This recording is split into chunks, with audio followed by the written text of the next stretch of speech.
তাকে নিয়ে যাইতেছি, দেখি মানুষ সাথে সাথে একদম চিৎকার করে। এবার তো শহরের মহল্লা, বাজারের মহল্লা, একদম মানুষ রাস্তা ভর্তি হয়ে গিয়েছে মুহূর্তে।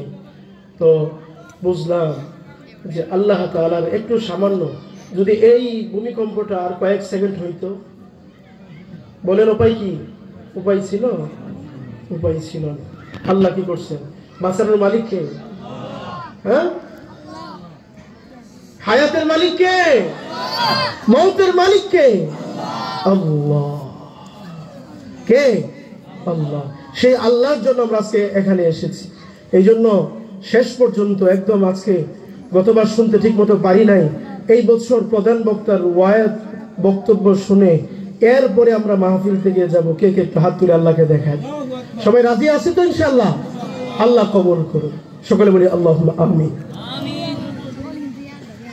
আলহামদুলিল্লাহ আলহামদুলিল্লাহ নাহমাদুহু ওয়া নাস্তাঈনুহু ওয়া নাস্তাগফিরুহু ওয়া নাউযু বিল্লাহি মিন শুরুরি আনফুসিনা ওয়া মিন সাইয়্যাতি আ'মালিনা।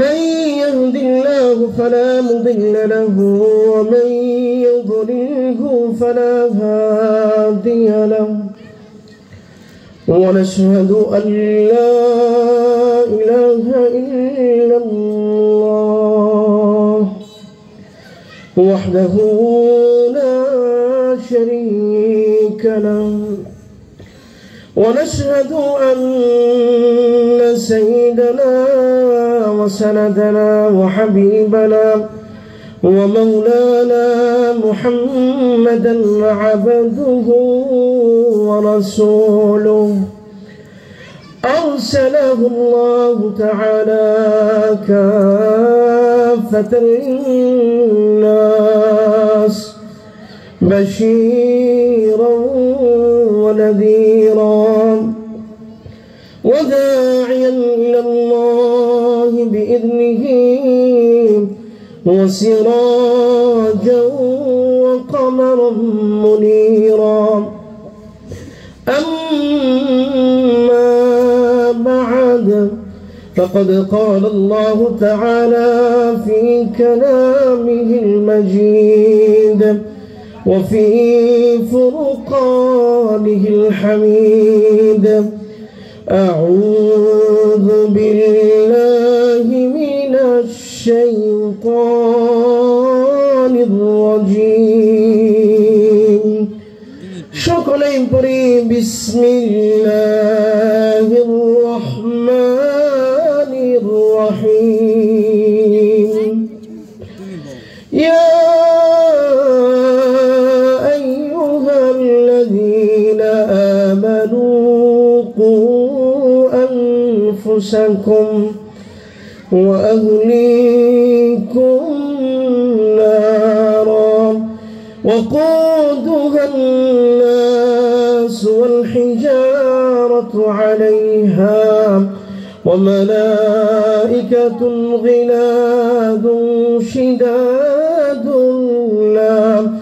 شداد لا يعصون الله ما أمرهم ويفعلون ما يؤمرون. وعن عبد الله بن عمر رضي الله تعالى عن النبي صلى الله عليه وسلم: ألا كلكم راع وكلكم مسؤول عن رعيته، أو كما قال النبي صلى الله عليه وسلم. رواه البخاري. إن الله وملائكته يصلون على النبي يا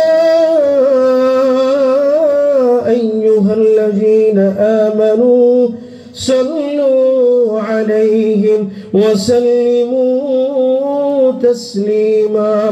সকলে একবার দুরূদ ইব্রাহিম পড়ি।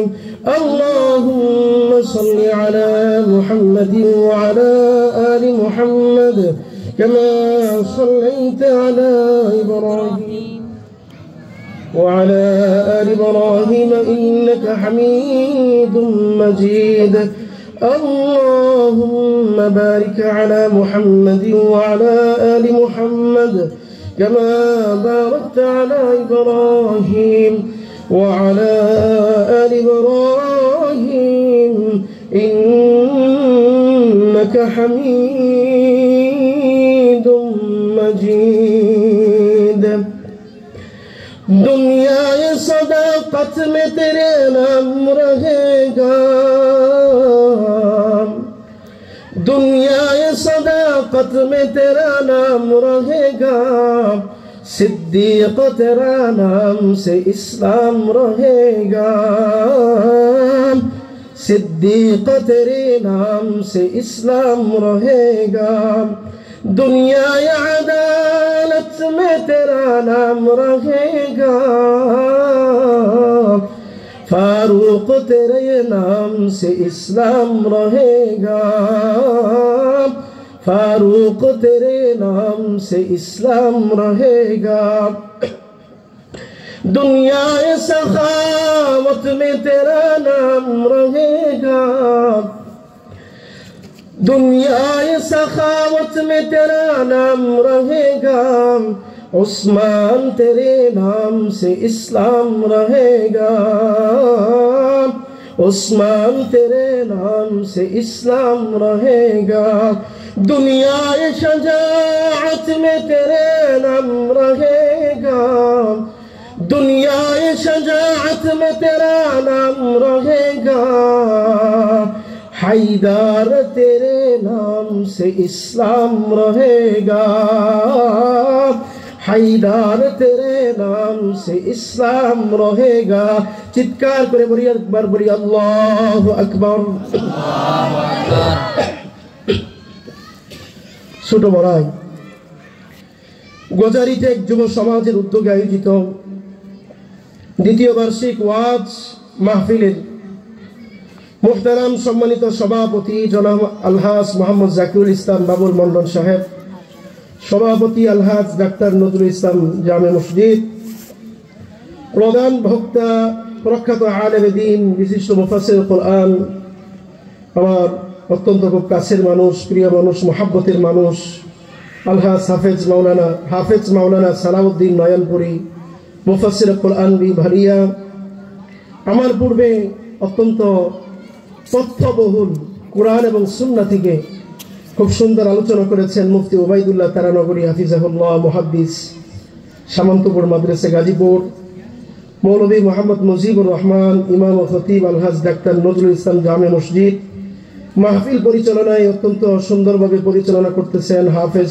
মোহাম্মদ জামান হুজাইফা সহ মঞ্চে উপবিষ্ট হযরত উলামায়ে কেরাম আমার সামনে উপবিষ্ট দিনদার তাওহীদি মুসলিম বাবাজিরা ভাইয়েরা পর্দার অন্তরালে আমার সম্মানিত মা ও বোনেরা সর্বপ্রথমেই মহান রব্বে জলিল রব্বে করিম আল্লাহ রাব্বুল ইজ্জাতুল জালাল আল্লাহ জাল্লা জালালুহু ওয়া আম্মা নওয়ালুহু এর আলিশান শাহী দরবারে একবার প্রাণ খুলে অন্তরের অন্তঃস্থল থেকে কালিমাতুশ শুকর আদায় করছি আমরা সকলেই করছি আলহামদুলিল্লাহ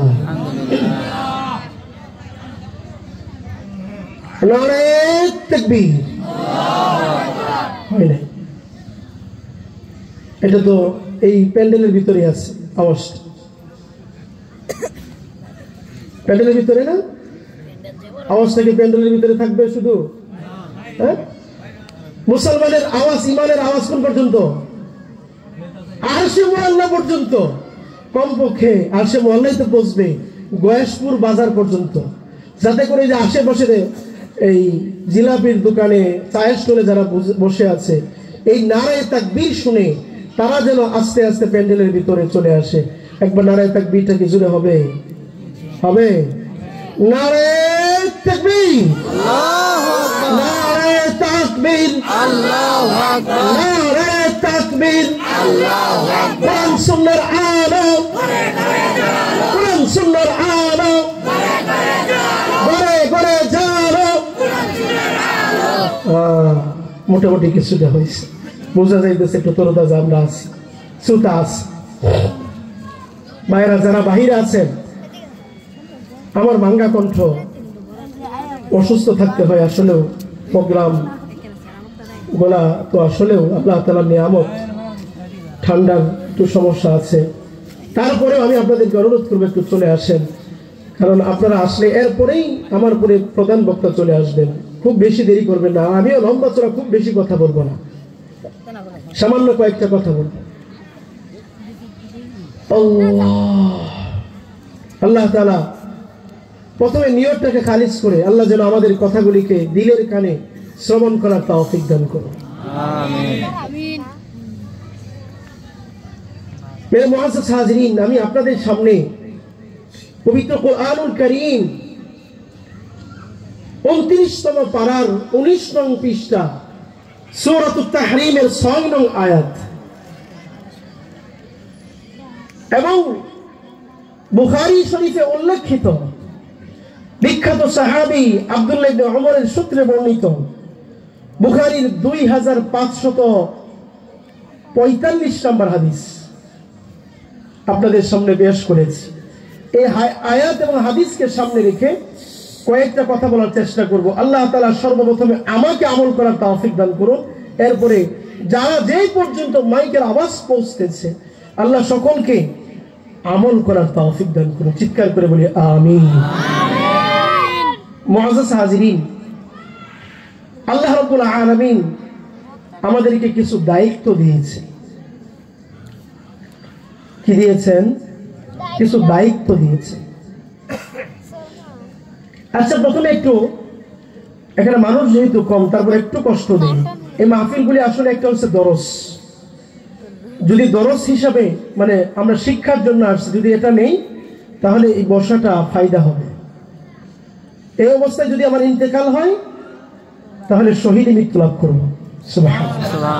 এই জন্য দরস হিসাবে আমরা এখানে যারা বিবাহিত আছি তারা একটু হাতটা তুলি, যারা বিবাহিত আছি হাতটা তুলি, মাশাআল্লাহ, নামান ঈমান পূর্ণ। আচ্ছা, অবিবাহিত এখনো যারা বিবাহ করি নাই তারা একটু হাতটা তুলি, অবিবাহিতরা, অবিবাহিতের সংখ্যা কম। আচ্ছা, একটু হাতটা নামান, মাশাআল্লাহ।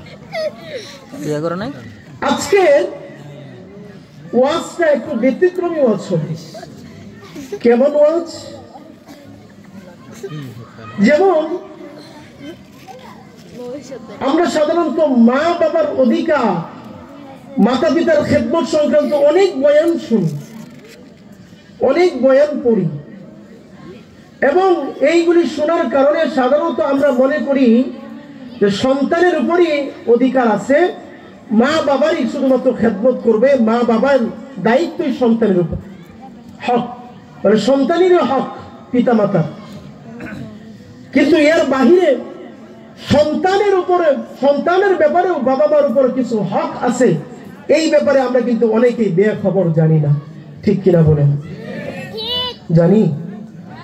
বিশেষ করে যারা অবিবাহিত, আজকের পুরো বয়ানটা পুরাটা তাদের জন্য। যারা কিছুদিন আগে বিয়ে করেছেন তাদের হয়তো একটা বয়ান ছুটবে, আর যারা একটু বয়স্ক বাবাজিরা হয়েছেন তাদের জন্য কাজে লাগবে, শুনলেই বুঝবেন।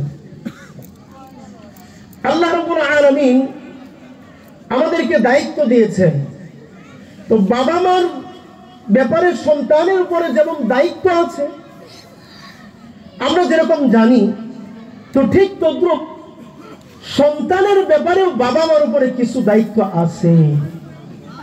কি আছে? সন্তানের ব্যাপারে বাবা মা, কথা এক কথাই বুঝি, সন্তানের কিছু হক আছে। বাবা মা সন্তানের ব্যাপারে বাবা মার উপর কিছু কি আছে? হক আছে। এমনকি বাবা মা হই কখন? আমি বাবা হইছি কখন? আমার সন্তান হইছে যখন, আমি সন্তান হইছে যখন, তখন তো বাবা হইছি। আর আগে কি বাবা হইছি? কিন্তু সন্তান, বাবা আগে হয় না সন্তান আগে? সন্তানের হকটা আগে। কারণ আপনি বিয়ে করার পরে তো সন্তান আসবে, সন্তান আসলে তো আপনি বাবা হবেন। সন্তানটা তো আগে আসতেছে, আর এই সন্তান আপনার হক, আপনাকে দেখবে, দেখভাল করবে। এটা কখন? যখন সন্তানটা প্রাপ্ত বয়স্ক হবে। ছোট একটা বাচ্চা, এই যে বাচ্চাগুলি, এদের উপর কি বাবা মার জিম্মাদারি পালন করা, বাবা মাকে খাওয়ানো, লালন পালন করা, তাদের হক আদায় করা, এদের উপরে কি আবশ্যক আছে? বলেন বলেন, এই মাসুম বাচ্চাগুলির উপর কোনো দায়িত্ব আছে? দায়িত্ব নাই। এরা যখন প্রাপ্ত বয়স্ক হবে এরপরে সে দায়িত্ব হবে। এর আগে কি এদের উপরে দায়িত্ব আসবে? দায়িত্ব হবে এরা যখন প্রাপ্ত বয়স্ক হবে। কিন্তু এদের ব্যাপারে হক কখন? সন্তান হওয়ার পরে না, শুধু সন্তান দুনিয়াতে আসার আগে এদের হক চলে আসে। এটা আবার কিভাবে? আলোচনা শুনলেই বুঝবেন। আমি আপনাদের সামনে 7টা কথা বলবো। কয়টা কথা? 7টা কথা। সন্তানের ব্যাপারে 7টা হক আমি আপনাদের সামনে আলোচনা করব। মনে রাখতে হবে ভালো করে। 2টা হক সন্তান হওয়ার আগে, আর 5টা হক সন্তান হওয়ার পরে। 2টা হক একটু বলতে হবে। 2টা হক কখন? সন্তান হওয়ার আগে, আর 5টা হক সন্তান হওয়ার পরে। কেন হক আদায় করব? আল্লাহ তাআলা বলেন, আউযু বিল্লাহি মিনাশ শাইতানির রাজীম, ইয়া আইয়ুহাল্লাযীনা আমানু কু আনফুসাকুম ওয়া আহলিকুম নারা। আল্লাহ রাব্বুল আলামিন দুনিয়ার সমস্ত ইমানদারদেরকে ডাক দিয়ে কয়, ইয়া আইয়ুহাল্লাযীনা আমানু, আমার ইমানদারেরা, কু আনফুসাকুম, নিজেদেরকে জাহান্নামের আগুন থেকে বাঁচাও, ওয়া আহলিকুম নার, নিজেরা তো জাহান্নামের আগুন থেকে বাঁচবে, পাশাপাশি তোমার পরিবার পরিজন তাদেরকেও জাহান্নামের আগুন থেকে বাঁচাও। এটা কার কথা? আল্লাহ রাব্বুল আলামিন সূরা তাহরীম আয়াত নাম্বার 6, কু আনফুসাকুম ওয়া আহলিকুম নার, ও ঈমানদাররা নিজেদেরকেও জাহান্নামের আগুন থেকে বাঁচাও, নিজেদের পরিবার পরিজনদেরকেও জাহান্নামের আগুন থেকে বাঁচাও। পরিবারের মধ্যে প্রধান হচ্ছে, সবচেয়ে প্রিয় হচ্ছে নিজের সন্তান। এখন প্রশ্ন আসতে পারে, হুজুর নিজেকে তো বাঁচাবো, নিজেকে তো বাঁচাবো ঈমান আমল আনার মাধ্যমে, তাহলে পরিবারকে কিভাবে বাঁচাবো? পরিবারকে তো বাঁচানোর দায়িত্ব, আগুন থেকে বাঁচানোর দায়িত্ব এটা তো আমার না, আমি কিভাবে বাঁচাবো? কারণ জার্জির আমল তো জার্জির কাছে। কিন্তু না না, আল্লাহ যেহেতু বলছেন কু আনফুসাকুম ওয়া আহলিকুম নার, নিজেকেও বাঁচাও জাহান্নাম থেকে, নিজের সন্তানদেরকেও, পরিবার পরিজনদেরকে বাঁচাও, তাহলে নিশ্চয়ই এখানে কথা আছে। সেই কথাটা কি? নিজের জাহান্নাম থেকে, আগুন থেকে বাঁচানোর জন্য শর্ত হলো সন্তানের যে সকল হক রয়েছে ওই হকগুলি পরিপূর্ণভাবে আদায় করার মাধ্যমে সন্তানকে জাহান্নামের আগুন থেকে বাঁচাও। সুবহানাল্লাহ। তাহলে নিজেকেও বাঁচাতে হবে, নিজের সন্তানকেও জাহান্নামের আগুন থেকে বাঁচাতে হবে। এটা কার কথা? কার কথা বলেন? আল্লাহ। রাসূল আকরাম সাল্লাল্লাহু আলাইহি ওয়াসাল্লাম ইরশাদ করেন, আলা কুল্লুকুম রাইন ওয়া কুল্লুকুম মাসউলুন আন রাইয়াতিহি। বুখারী মুসলিমের মধ্যে এসেছে, বুখারী শরীফের 2554 নম্বর হাদিসে আল্লাহ রাসূল বলেন, আলা কুল্লুকুম রাইন ওয়া কুল্লুকুম মাসউলুন আন রাইয়াতিহি। ও ঈমানদারেরা, ও দুনিয়ার মানুষেরা, তোমরা প্রত্যেকেই দায়িত্বশীল। আলা কুল্লুকুম, তোমরা প্রত্যেকেই দায়িত্বশীল। ওয়া কুল্লুকুম মাসউলুন আন রাইয়াতিহি, আর প্রত্যেকেই তার দায়িত্বের ব্যাপারে জিজ্ঞাসিত হবেন। রাসূল সাল্লাল্লাহু আলাইহি ওয়াসাল্লাম আরো বলেন, বিস্তারিত ভেঙে ভেঙে বলেন যে একজন আমির ফাল আমিরুম, আমিরের দায়িত্ব হলো তার প্রজাদের ব্যাপারে, বাদশার দায়িত্ব তার প্রজাদের ব্যাপারে। ওয়ার রাজুলু আলা আহলিহি, আর একজন পুরুষের দায়িত্ব তার পরিবার পরিজনের ব্যাপারে। একজন পুরুষকে জিজ্ঞাসা করা হবে, তুমি বাবা হয়েছো, তোমার সন্তানের হকগুলি আদায় করছো কিনা? তোমার মেয়েটা কি করছে প্রাপ্ত বয়স রাখ পর্যন্ত তোমার জিম্মাই ছিল, তুমি তোমার জিম্মাদারি আদায় করছো কিনা? আল্লাহ রাসূল সাল্লাল্লাহু আলাইহি ওয়াসাল্লাম হাদিসে ভেঙে ভেঙে বলেন, আলা কুল্লুকুম মাসউলুন ওয়া কুল্লুকুম মাসউলুন আন রাইয়াতিহি। তাহলে হাদিস দ্বারা কি বোঝা গেল? যে আমরা প্রত্যেকেই কি, আমাদের উপর কি আছে? কিছু দায়িত্ব। বলেন কি আছে?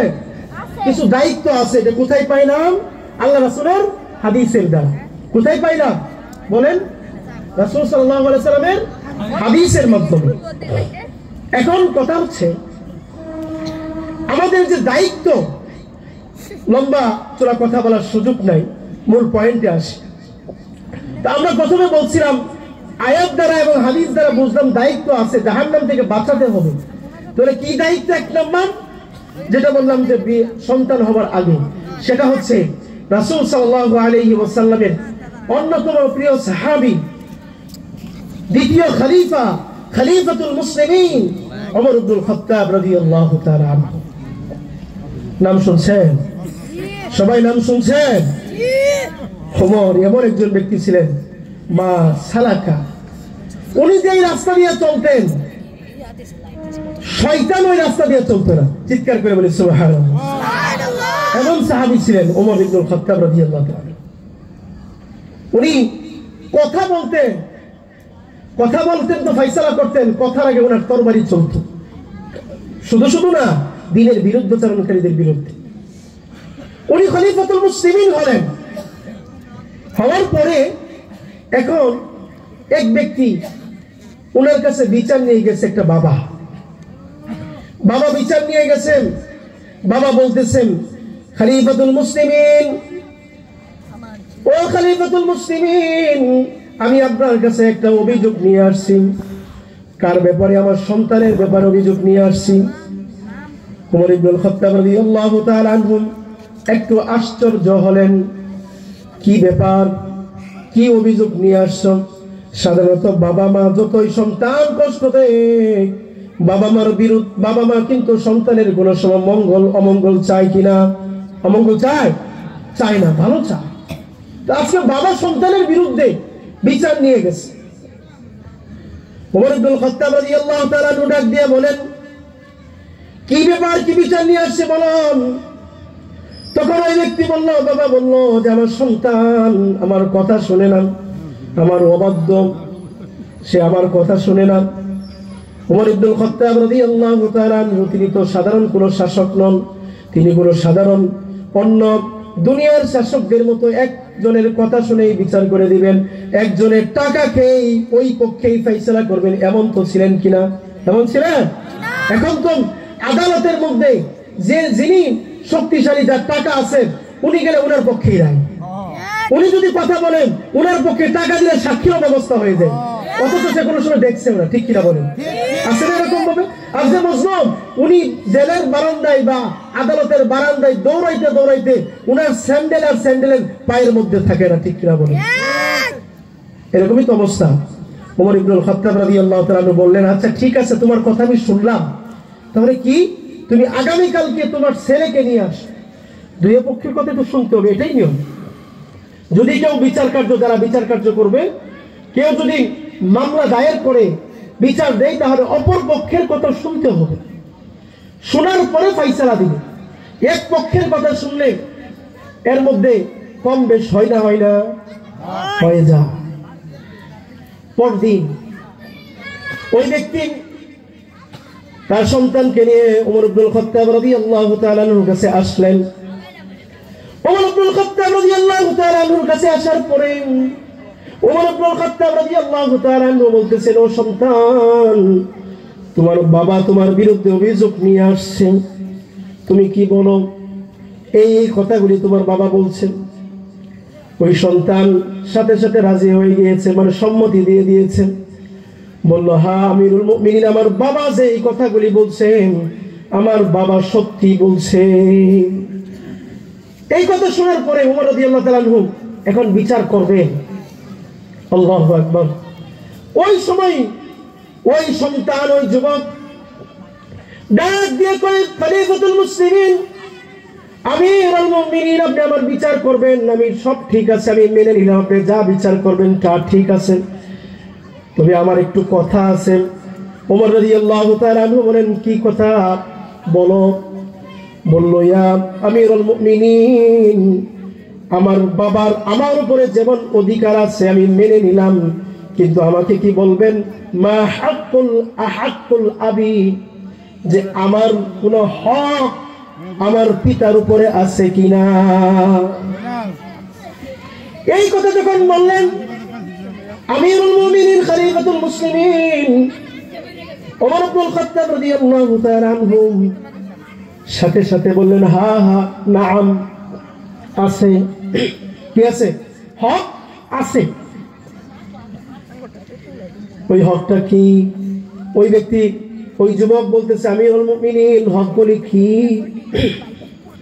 এই কথা যখন বললেন, বলার সাথে সাথে বললেন, এক নাম্বার হক হচ্ছে সন্তানের ব্যাপারে যে ভালো একজন মা নির্বাচিত করা। এক নম্বর হক কি? একজন ভালো মা নির্বাচিত করা, দিনদার পরহেজগার মা নির্বাচিত করা। আল্লাহ রাসূল সাল্লাল্লাহু আলাইহি ওয়াসাল্লাম ইরশাদ করেন, আবু হুরায়রা রাদিয়াল্লাহু তাআলা আনহু সূত্রে বর্ণিত, তুনকাহুল মারআতু লিআরবাইন লিজামালিহা ওয়া লিহাসাবিহা ওয়া নাসাবিহা ওয়া লিদীনিহা ফাযফার বিযাতিদ দ্বীন তারিবাত ইয়াদাকা। মানুষ চারটি বিষয়কে সামনে রেখে, তুনকাহুল মারআ, মানুষ বিবাহ করে চারটি বিষয়কে সামনে রেখে, চারটি বিষয়কে সামনে রাখে বিবাহ করেন। এক নম্বর জামালিহা, সৌন্দর্য, ওয়ালি হাসাবিহা, দুই নম্বর হচ্ছে বংশ দেখে, তিন নম্বর ওয়ালি মালিহা, মাল দেখে, তিন নম্বর মাল দেখে, চার নম্বর ওয়ালি দীনিহা, দিন দেখে। এটা বুখারীর হাদিস। এই চারটা বিষয়কে সামনে রেখে মানুষ বিবাহ করে। এক নাম্বার সৌন্দর্য, দুই নাম্বার বংশ, তিন নাম্বার ধন সম্পদ আছে কিনা, চার নাম্বার দিন আছে কিনা, ধর্মীয় ব্যাপার সেবা আছে কিনা। এই চারটা আমরা দেখি না। মুরব্বীরা যারা আছেন আগে এই বিষয়গুলি দেখতেন কিনা, মেয়েটা কোরআন পড়ে কিনা, নামাজ পড়ে কিনা, এটা দেখতো মেয়েটা সুন্দর কিনা, এদের বংশটা কেমন, এরপরে দেখতো মাল দৌলত আছে কিনা। রাসূল বলেন, ফাযফার বিযাতিদ দ্বীন, যদি চার নম্বর যেটা দিনকে বাদ দিয়ে অন্য তিনটাকে যদি কেউ প্রাধান্য দেয়, দিনকে যদি ফাযফার বিযাতিদ দ্বীন, এই চারটার মধ্যে চতুর্থ নম্বর যেটা দিনকে তোমরা প্রাধান্য দাও, যদি দিনকে প্রাধান্য না দাও, বিযাতিদ দ্বীন তারিবাত ইয়াদাকা, তাহলে ওই তিনটাকে কেউ যদি প্রাধান্য দেয়, সৌন্দর্যকে প্রাধান্য দিলাম, মাল দৌলতকে প্রাধান্য দিলাম, বংশকে প্রাধান্য দিলাম, কিন্তু দিন দেখলো না, এই তিনটা যদি দেখলো, তাহলে সে কেমন জানি তার হক গুলিকে নষ্ট করে দিল। তাই ওই ব্যক্তি ধ্বংস হোক যে ব্যক্তি দিন দেখলো না। এই জন্য যুবকরা যারা এখনো বিবাহ করেন নাই, বাবাজিরা সন্তানকে বিবাহ করবেন, ছেলের ভিতরে মেয়েটাকে বিবাহ দিলেন, ছেলের ভিতরে দিন আছে কিনা। ছেলেরা বিবাহ করবেন, মেয়েটা কোরআন পড়তে পারে কিনা, পর্দা নিশিন কিনা, দিনের উপর চলে কিনা, এটা একটু আগে খোঁজ নিয়ে দেখবেন। যদি খোঁজ না নেন, দিনদার না করেন, শুধুমাত্র ধন সম্পদ দেখলেন, শুধুমাত্র চামড়া সুন্দর দেখে ওই সুন্দরী রমণীকে বিবাহ করলেন, কিন্তু দিন নাই, দাইয়ুস, দিনের উপর চলে না, কোরআন সুন্নাহর উপর চলে না, বেপরদা, বেহায়া, বেলজ্জা, এরকম কোন নারীকে যদি বিবাহ করেন, তাহলে আপনার সন্তানের প্রথম এক নম্বর হকটাকে আপনি নষ্ট করে দিবেন। এরকম আমাদের সমাজে হচ্ছে কিনা?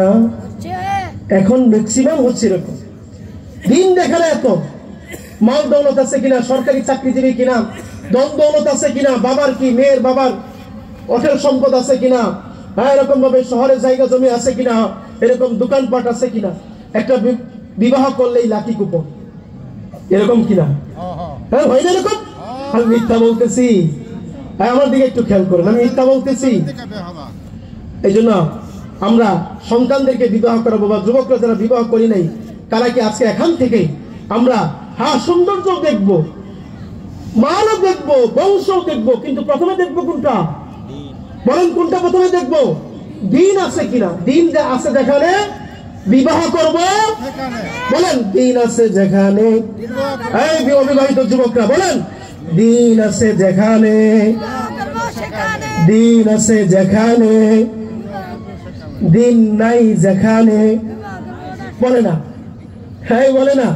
টাকা পয়সা থাকলে বিবাহ করবো, হ্যাঁ করবো, ঠিক আছে, কিন্তু আগে দেখবো কোনটা? দেখবো তো ইনশাল্লাহ। তাহলে এক নম্বর হক, বলেন এক নম্বর হক কি? বিবাহের আগে ভালো একজন মা নির্বাচন করা।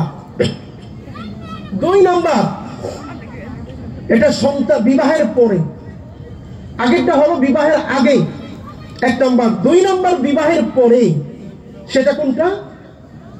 সেটা হচ্ছে নেক্সট সন্তানের জন্য আল্লাহ তাআলার কাছে দোয়া চাওয়া।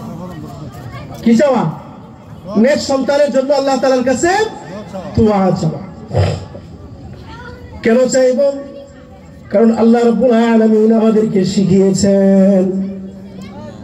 আল্লাহ তাআলা রাব্বুল আলামিন পবিত্র কোরআনুল কারীমের 19তম পারার 5 নম্বর পৃষ্ঠা সূরাতুল ফুরকানের 74 নম্বর আয়াতে আল্লাহ তাআলা ইরশাদ করেন, ও যুবকেরা বিবাহ করছো অথবা এখনো বিবাহ করো নাই, বিবাহ করবে বা তোমার সন্তানদেরকে বিবাহ করাবে, তাহলে দোয়া করো, রব্বানা হাব লানা মিন আজওয়াজিনা ওয়া যুররিয়াতিনা কুররাতা আ'ইউনিন ওয়াজ'আলনা লিল মুত্তাকিনা ইমামা। ربنا هب لنا من أزواجنا وذرياتنا قرة أعين واجعلنا للمتقين إماما। তাহলে দোয়া করব তো, যে আল্লাহ আমাকে দান করুন এমন সন্তান, যেই সন্তান আমার চোখটাকে শীতল করে দেয়, এমন সন্তান আমাকে দান করুন। এটা শিখিয়েছেন কে? আল্লাহ। দোয়াটা যদি নাও পারি তাহলে বাংলায় তো বলতে পারবো, বাংলায় বলতে পারবো না ইনশাআল্লাহ। কিভাবে বলবো বলেন? যে আল্লাহ আমাকে এমন সন্তান দান করুন, আমার স্ত্রীকে এমন বানিয়ে দিন যারা আমার চক্ষু শীতলকারী হবে। এভাবে দোয়া করতে পারবো না? পারবো তো ইনশাআল্লাহ। বুড়া বাবাজিরা তারাও দোয়া করবে, তাহলে সন্তান যেটা হয়েছে এটা মানুষ আপনার আনুগত্য করবে, মানুষ হবে। আগে করছেন না, এখন সন্তান আপনার কথা শুনে না, আপনি কি করুন? দোয়া করুন, আয় আল্লাহ রব্বানা হাব লানা, আপনি দান করুন আমাকে এমন সন্তান এবং আমাকে এমন স্ত্রী, যে দুইজন আমার সন্তান আমার চক্ষুকে শীতল করে দিবে, আমার দিলকে প্রশান্তি করে দিবে, আমার এরকম ভাবে শান্তি আর শান্তি। সন্তান যখন ভালো করে সবচেয়ে আনন্দ কে পায় বেশি? বলেন, সন্তান যখন ভালো করে ভালো কিছু হয় তখন এটা সবচেয়ে আনন্দ কে পায়? বাবা এবং মা। তাহলে 2 নম্বর কি হক কি বলেন? সন্তান আসার আগেই দোয়া করা। জাকারিয়া আলাইহিস সালাতু ওয়াস সালাম, ঘটনা বলার সময় নাই, তিনি দোয়া করছিলেন আল্লাহর কাছে, আয় আল্লাহ রব্বানা, আয় আল্লাহ আমাকে এমন সন্তান দান করুন। সূরা মারইয়ামের ভিতরে 16তম পারার 5 নম্বর পৃষ্ঠার ভিতরে 4 নম্বর পৃষ্ঠার ভিতরে এসেছেন, আল্লাহ রাব্বুল আলামিন জাকারিয়া আলাইহিস সালাতু ওয়াস সালাম বৃদ্ধ হয়ে গিয়েছিলেন, একদম চুলগুলি সাদা হয়ে গিয়েছিল, চামড়াগুলি কুঁচকে গিয়েছিল। ওই সময় জাকারিয়া আলাইহিস সালাতু ওয়াস সালাম দোয়া করলেন, রব্বি আন্না ইয়াকুনু লি গুলামু ওয়া কানাত ইমরাতি আকিরান ফাহাব লি মিন লাদুনকা ওয়ালিয়া। সূরা মারইয়াম আয়াত নাম্বার 5। এই দোয়া করছিলেন জাকারিয়া আলাইহিস সালাতু ওয়াস সালাম, দোয়া করছিলেন। আর দোয়া কে করছিলেন? হযরতে ইব্রাহিম আলাইহিস সালাতু ওয়াস সালাম। ইব্রাহিম আলাইহিস সালাতু ওয়াস সালাম যখন বার্ধক্যে উপনীত, প্রায় 85 বছর বয়স, সন্তান হচ্ছে না, তখন আল্লাহ রাব্বুল আলামিনের কাছে দোয়া করছিলেন রব্বি হাবলি মিনাস সালিহিন, রব্বি হাবলি, ও রব হাবলি আমাকে দান করুন মিনাস সালিহিন, একজন নেককার সন্তান। বলেন সুবহানাল্লাহ। কে দোয়া করছেন এই কথা? ইব্রাহিম আলাইহিস সালাতু ওয়াস সালাম। আর দোয়ার পরিপ্রেক্ষিতে কি হয়েছে? আল্লাহ রাব্বুল আলামিন ইসমাঈল আলাইহিস সালাতু ওয়াস সালামকে দান করছে। তাহলে আমরা কি করবো ভাই? খুব বেশি বেশি দোয়া করবো তো, অবিবাহিতরা দোয়া করবো তো ইনশাল্লাহ আল্লাহর কাছে। যে দোয়া পারি, বাংলায় পারি, আরবিতে পারলে তো আলহামদুলিল্লাহ। আয়াত আবার দোয়া পড়লে দোয়াও হবে, সবও হবে। এরপরে কি? এরপরে আমরা 3 নম্বর হক। এখন সন্তান